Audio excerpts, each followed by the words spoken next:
face to face with a nightmare.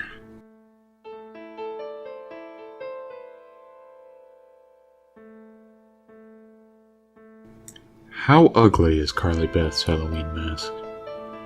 It's so ugly it almost scared her little brother to death.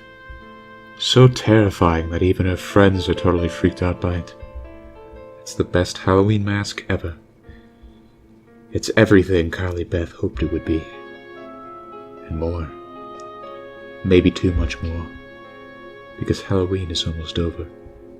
And Carly Beth is still wearing that special mask. Welcome to Goosebump Book Reviews, the show where we look at Goosebump books and judge them on their merit.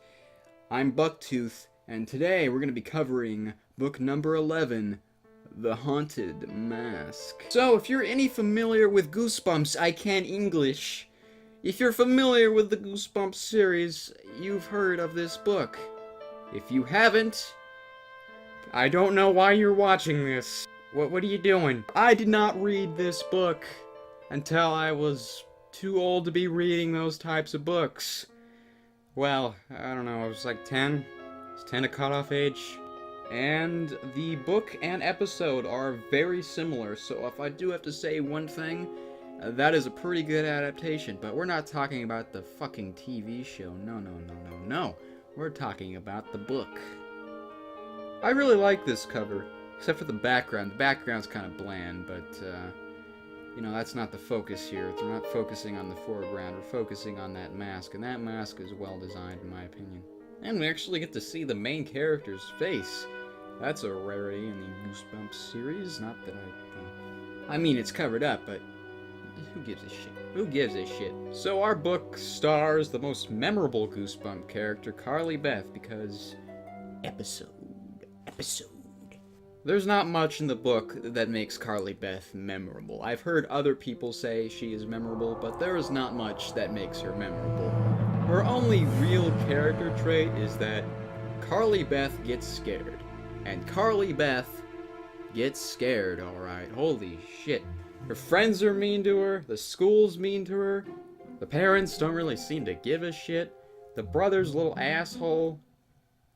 Man, everyone's just torturing this girl. Like, at one point, she eats a sandwich with a worm in it, and that's pretty fucked up. Especially when these people are supposed to be your friends. Come on, what the fuck, man? One thing I did notice, in the book, the, quote-unquote bully characters, Chuck and Steve, are constantly referred to being Carly Beth's friends. What kind of friend fucking does that? What kind of friend puts a worm in a sandwich? It's like, here, it's just a joke, man. Do I just not know 90s culture? What's wrong, Carly Beth? Oh, it's the worm! Oh yeah, it's a joke. Oh, that's not funny. That's disgusting. What's wrong with you? So Carly Beth decides she's gonna get back at Chuck and Steve this Halloween. Unfortunately, her mother bought her a duck costume.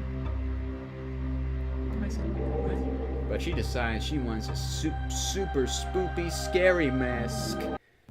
And I want to get even. So she goes to the Halloween store at like 7 o'clock at night, expects them to be open. She goes to the fucking Halloween store at 6 o'clock at night, expects them to be open. Yeah, on Halloween, no less. And of course they're closed, but the guy lets her in and she steals a mask. Well, steals. She pretty much forces this guy to sell it to her. Which of course, we could pretty much blame the entire plot on this guy being irresponsible, because holy shit, dude.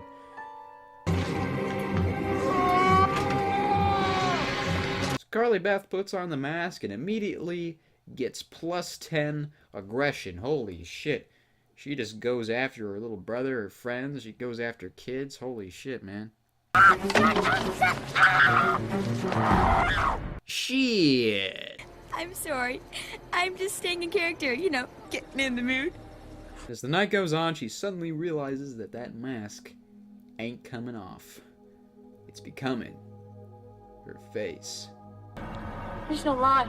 There's no line here. I really do enjoy this book. I really, really do. Oh God, Carly Beth, what the hell? Like I said, this story kind of has a moral to it. Unlike most of the other Goosebump books, they're just like, ooh, spooky shit. Woo.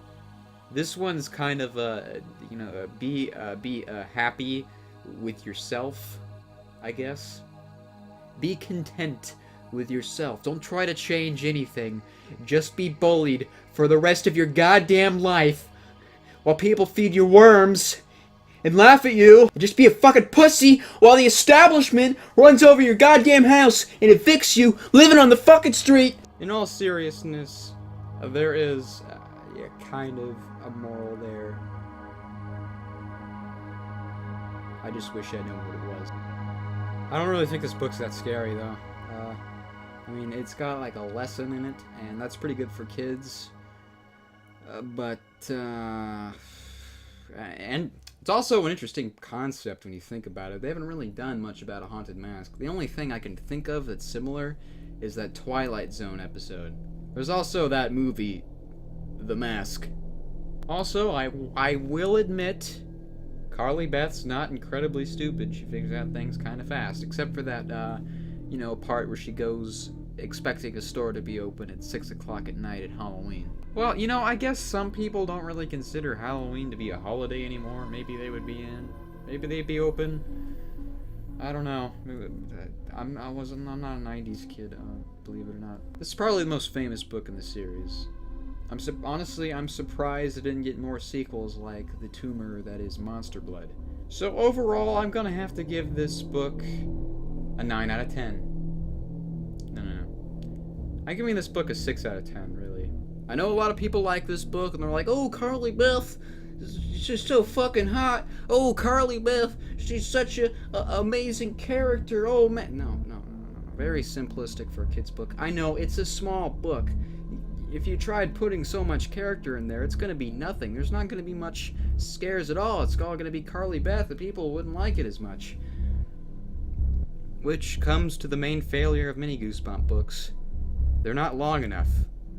But since they're targeted towards children, they can't be too long, and, well, I guess it doesn't matter how short they are. I mean, you look at book number 44, holy shit, look how tiny that book is.